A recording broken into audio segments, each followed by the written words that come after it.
Aujourd'hui, il y a une échéance à 2028 pour se mettre en conformité avec les exigences de nouvelles réglementations. C'est un travail monumental à prévoir. Je suis Rémi Buffet, je suis pharmacien et responsable qualité réglementaire de Pozos depuis bientôt 4 ans. Et mon travail consiste à la mise en conformité des dispositifs médicaux de Pozos. La mise en conformité, ça consiste à respecter des exigences réglementaires qui sont définies dans un règlement européen, le 2017-745, et de permettre à Pozos de pouvoir commercialiser ses produits et d'obtenir le marquage CE pour permettre cette commercialisation. Les enjeux de la mise en conformité des logiciels et dispositifs médicaux aujourd'hui est déjà d'obtenir le marquage CE. Sans ce marquage CE, les dispositifs médicaux et les logiciels et dispositifs médicaux ne peuvent pas être commercialisés. Également, ça permet de proposer en fait sur le marché des produits qui sont de qualité, qui respectent des standards de haut niveau et d'être compétitifs. Les principales certifications nécessaires pour les logiciels et dispositifs médicaux, on a déjà évidemment le marquage CE, qui est impératif pour pouvoir commercialiser le produit et qui va se destiner à tout type de produit, tout type de logiciel qui répond à la définition d'un dispositif médical. On va retrouver également la certification LAP, qui est un agrément délivré par la HAS. Et on retrouve également aussi les référentiels, le certificat BDM, donc base de données sur les médicaments, délivré également par la HAS. Si le logiciel il souhaite proposer une offre complète à ses clients, aux hôpitaux, aux médecins, il doit avoir tous ces certificats.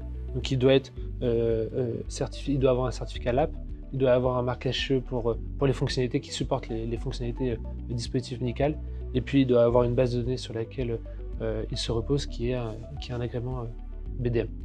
Mais évidemment, avec un travail très important à mettre en place en interne sur la mise en conformité, sur la réponse à ces exigences, tant sur la partie dispositif médical, de performance et de sécurité, mais aussi au niveau de la structure et de l'entreprise, avec la mise en place d'un système qualité qui va répondre à toutes ces exigences. En gros, un fabricant qui va développer un logiciel, déjà il va devoir se poser la question si son logiciel répond à la définition d'un dispositif médical. Donc il va devoir déjà se plonger un peu dans les règlements, dans les guidelines qui existent, dans tous les documents qui vont lui permettre de guider sa réflexion. Une fois qu'il tombe d'accord sur cette qualification, il va devoir établir la classification pour beaucoup de fabricants de logiciels, en fait, on va tomber sur des classifications 2A, 2B ou 3, donc qui nécessitent l'intervention d'un organisme notifié. À partir de là, il va devoir choisir la procédure de démonstration de la conformité. Il va devoir trouver un organisme notifié avec lequel il va contractualiser pour évaluer la conformité de son ou de ses dispositifs médicaux, mais également de son système qualité. Et donc après, il va devoir, une fois avoir défini tout ça, être évalué, être audité, répondre à des non-conformités éventuelles qui seront soulevées durant ces évaluations et durant ces audits. Et puis après, si tout se passe bien, pouvoir enfin recevoir son certificat. En termes de délai, on peut au moins compter, en partant de zéro ou de pas grand-chose, on est sur 12 à 18 mois minimum de travail avec au moins 1 ou 2 employés sur les sujets qualité réglementaire à temps plein. Alors, soit on a des personnes qui seront spécialisées là-dedans, je parle notamment au niveau des équipes qualité réglementaire, mais qu'il va falloir évidemment rémunérer pour le travail fait. Évidemment, on peut aussi appeler des prestataires, des consultants qui feront ce travail-là, mais il y aura tout un budget donc à prendre en compte. Donc il y a toute une équipe projet qui va venir travailler dessus. Et puis après, il y a les coûts de contractualisation avec les organismes notifiés, les coûts d'audit aussi qu'on va devoir planifier, les coûts d'audit interne.